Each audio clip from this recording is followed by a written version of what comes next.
निर्भीड निष्पक्ष वोटांकनाचा बुलंद आवाज राजसत्ता न्यूज। मुर्दाबाद मुर्दाबाद पाकिस्तान मुर्दाबाद। धर्म पूछ कर मारा है, धर्म बता कर मारेंगे।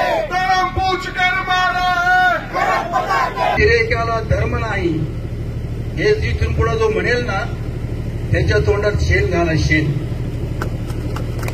अरे आतापर्यंत आम्ही हे सांगत गेलो, अतिरेक्याला धर्म नाही, अतिरेक्याला धर्म नाही। आणि आता हे लक्षात घेतलं पाहिजे पाकिस्ताननं, ये गांधी नेहरू का भारत नहीं है, ये मोदी का भारत है। घर घर में घुस कर मारेंगे। जर तुम्ही धर्म विचारून गोळ्या घालीत असाल तर आपण धर्म विचारूनच दुकानात जात चला। प्रत्येक रिक्षावर भगवा झेंडा पाहिजे आणि त्या भगवा झेंडा ज्याच्यात आहे त्याच रिक्षामध्ये मी बसेल हा निश्चय आपला झाला पाहिजे। कशा करता हे सगळ्या गोष्टी होतात? किती वेळा आपण मोर्चे काढणार, किती वेळा आपण कॅन्डल मार्च काढणार आणि आमच्यातले काही लोक आहेत तो पण वद्रा पण येऊ वद्रा ओढरा ओढरा कोण येऊ जावई आहे क्या? श्यामा प्रसाद मुखर्जीचा वध झाला काश्मीरमध्ये। श्यामा प्रसाद मुखर्जी एकच घोषणा देऊन गेले होते की 2 प्रधान 2 ईशान और 2 विधान नहीं चलेंगे। या देशातल्या शांतताप्रिय नेहरूला काश्मीरच्या जेलमध्ये त्यांना मारून टाकलं। श्यामा प्रसादच्या आईने शाप दिलाय, नेहरू जी तुम्हारे खानदान में तो पागल पैदा होंगे। एक पागल तो सावरकर को गाली देता है। अरे सावरकर ने जितना देश के लिए किया उतना तो गांधी नेहरू ने नहीं किया भाई। वो जेल में थे तो उनका ब्रेकफास्ट क्या बनाने का, उनको क्या चाहिए ये पूछते थे।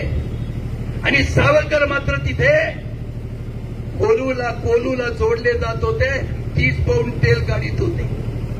अहिंसेचं चुकीचं तत्वज्ञान। अरे ज्यावेळेला हा देश स्वतंत्र झाला जनरल करियप्पा नेहरूंना म्हणले होते गिव्ह मी ओनली 48 आवर्स। हा जो पाकव्याप्त काश्मीर आहे आम्ही मिळवून देतो।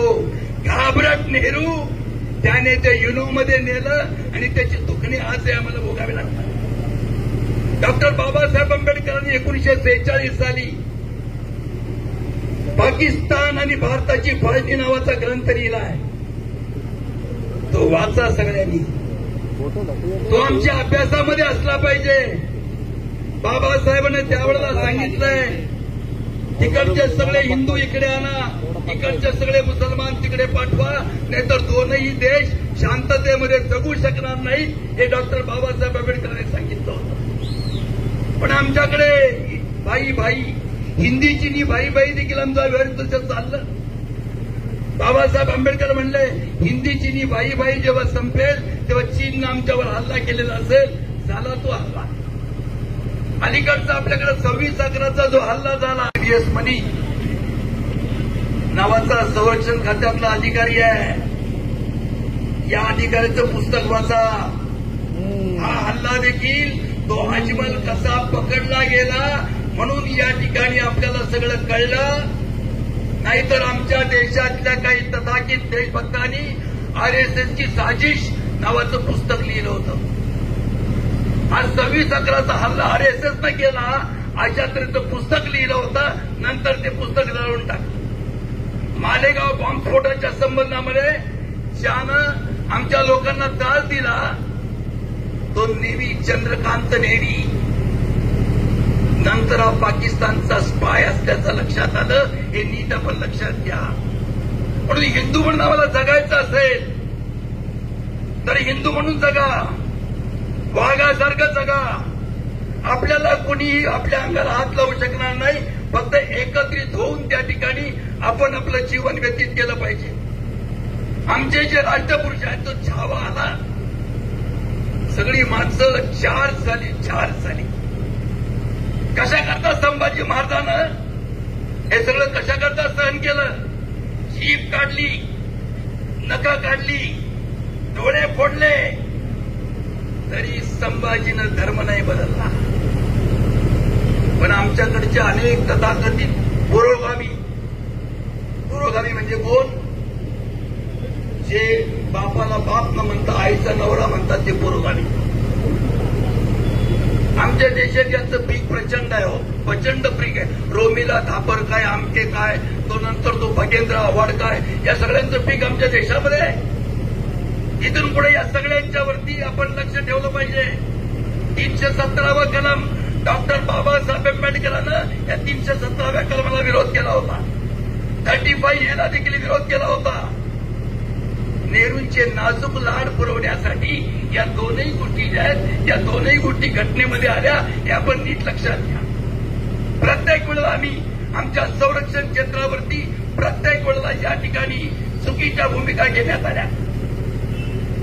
1957-58चं बजेट आहे. 57-58च्या बजेटमध्ये आमच्या संरक्षण खर्चामध्ये फक्त 14 कोटीची वाढ करण्यात आली होती. लोकसभेमध्ये जे.बी. कृपलानी कडाडून उठले, कशा करता वाढ केली? आम्हाला कोणत्या देशावर हल्ला करायचा आहे का? गांधींच्या आत्म्याला काय वाटेल? फक्त 14 कोटीचं आहे केलं. अरे आमची अहिंसा, आम्ही पाहिलं बंगालच्या सीमेवरती आमची अहिंसा त्या ठिकाणी तिची लक्तर पडलेली आहे. तो निजाम शांततेने नाही गेला. त्या निजामाकरता पोलीस ऍक्शन करावी लागली. वाईट वाटतं रे. आमच्या देशाचा पंतप्रधान जर नेहरू ऐवजी सरदार वल्लभभाई पटेल असते, डॉक्टर बाबासाहेब आंबेडकर असते, सावरकर असते, सुभाष बाबू असते, तर हा देश कुठे पोहोचला असता. पण दुर्दैवानं आमच्याकडे घाबरट पंतप्रधान. आम्ही फक्त म्हणायचं याचे हात बळकट करा, मग त्याचे पाय लटपट करतात, त्याला काय करायचं? आणि म्हणून या सगळ्या गोष्टीचा आपण इतिहास जाणून घेतला पाहिजे. आपण यावेळेला प्रत्येक माणसाला सांगितलं पाहिजे, अरे तुझी जात कशाला सांगतो? धर्म सांग. आणि या धर्म सांगून या ठिकाणी आपण हिंदू म्हणून जगलं पाहिजे. याच्याकरता शिवाजी महाराज जन्माला आले, याच्याकरता संभाजी महाराज जन्माला आले, हे आपण लक्षात घ्या. मोदी आणि शहा एकटं काही करू शकत नाही. तुमची आमची ताकद त्यांच्या पाठीमागे राहील. अशा तऱ्हेची व्यवस्था आपण करा आणि त्या पद्धतीनं आपलं जीवन आपण व्यतीत करा. प्रत्येक गावामध्ये बांगलादेशचा मुसलमान पोहोचलेला आहे. पोलीस डिपार्टमेंटला मी सांगतो याची चौकशी करा.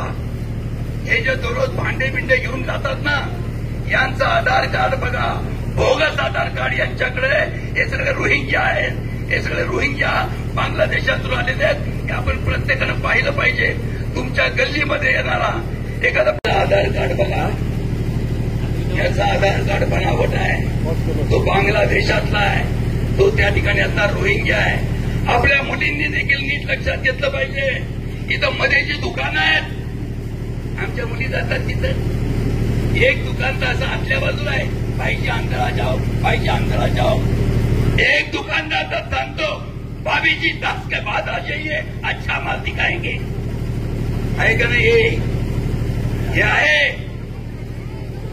आणि मग आपल्याला लाज वाटली पाहिजे. आपल्याला या कोण महिला जातात त्यांचा शोध घेतला पाहिजे आणि त्या महिलांना देखील काही शिक्षा आपण केली पाहिजे. ही भूमिका लक्षात घ्या. नुसत्या मिरवणुका काढून, मोर्चे काढून हे होणार नाही. आणि उद्यापासून आपण विनामूल्य आरोग्य शिबिर मर्यादित कालावधीसाठी व मर्यादित रुग्णांसाठी चालू आहे. शिबिरामध्ये नोंदणी झालेल्या महिलांना माफक वैद्यकीय तपासणी, त्यानंतर वैद्यकीय शास्त्रीय कारणास्तव शस्त्रक्रियेची आवश्यकता असल्यास माफक दरामध्ये गर्भाशय शस्त्रक्रिया केल्या जातील. तेव्हा नाव नोंदणी व अधिक माहितीसाठी संपर्क करा doctor Kanade hospital, Nagar Manmad road, ग्रामीण रुग्णालया शेजारी, राहता. Mobile number 8208423324.